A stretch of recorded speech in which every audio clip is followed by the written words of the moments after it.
guys, so now you've had some time to practice with your entry points for knee on belly and your control methodology for knee on belly. Let's start to begin our attack phase for knee on belly, all right?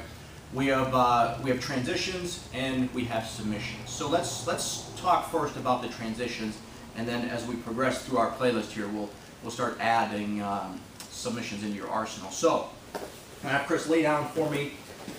And again, now, however I have achieved the knee on belly, whether it was through my actions or his actions, I've gotten to knee on belly. Now, a few ways that we can exploit to better our position of attack.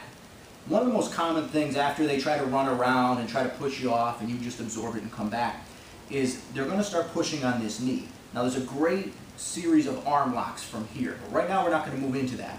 But what we're going to do is exploit that position and get us back to cross body where we already have some attacks, all right? We already have some stuff we've been working on in the video. So as he goes to push, I'm going to reach right inside there, right to the floor. Now, the reason he's pushing is because he's going to do a little hip escape out. And as he hip escapes out, my knee flows right back to his hip. I flow right back to head control.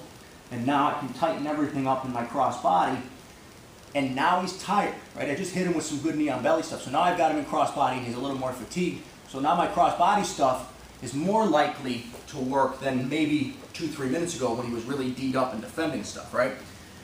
So I give him some knee on belly business, and he reacts by doing a push on my knee. Now, like I said, there's an arm lock here. We're going to take it in a future video. But for right now, I'm going to flow through that window, right? There's a nice window here. I'm going to flow through that window, putting my hand on the floor. As he hip escapes, I glide off of him, putting my knee right into the hip, right in check where it's supposed to be. My chest is on the bilateral line. I get that good head control, I firm everything up, and now I've got an arm isolated. I can start to attack it. I've got an arm isolated beneath my body that I can start to attack. Pretty common for this arm to get trapped when I flow back from knee on belly to cross body, okay? So that's number one, him pushing on the knee, you retreating back to cross body. Now there's of course variances in that, all right? There's some other things that I could do. He could push on the knee and I could go this way, flowing back to like a modified cross body, okay? He could be pushing on my knee and my hip at the same time, and I could flow back to like a scarf hold, all right? So there's a few variations on how to come back to cross body, but for right now, focus on coming back to your standard cross body position. You can play with the other two, the modified cross body and the scarf hold, but once we start getting into more specific submissions from those positions, then you can play with it some more, okay? Now let's talk about knee on belly, transition to the mounted position, okay? So he tries to run around, it doesn't work. He tries to push me off, it doesn't work. Strong guy may reach up and grab me and just try to throw me off, you know, whip me over and get rid of me. So I need to be able to deal with that, and that's a great time. He's actually just pulling me right to the mounted position at that point. So what I want to do is he grabs me, I want to get some base on him and some anchors on him, all right? So as he starts to pull me, I'm going to shoot my base hand out. I'm going to clamp onto the back of his head as tight as I can.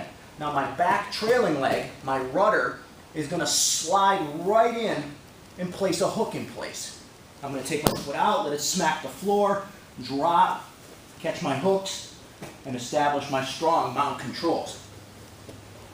So you can see by pulling on me, he's actually pulling me right to mount, as long as I do the proper sequence. So we're here. As he goes, I throw my base out, and I snap onto the back of his head. Now my trailing leg, my rudder, is going to come in next and slam in, all right? I'll show this from another angle, but I'm basically digging my spurs in, digging my hooks in. Now my other foot can come out. It moves like a windshield wiper.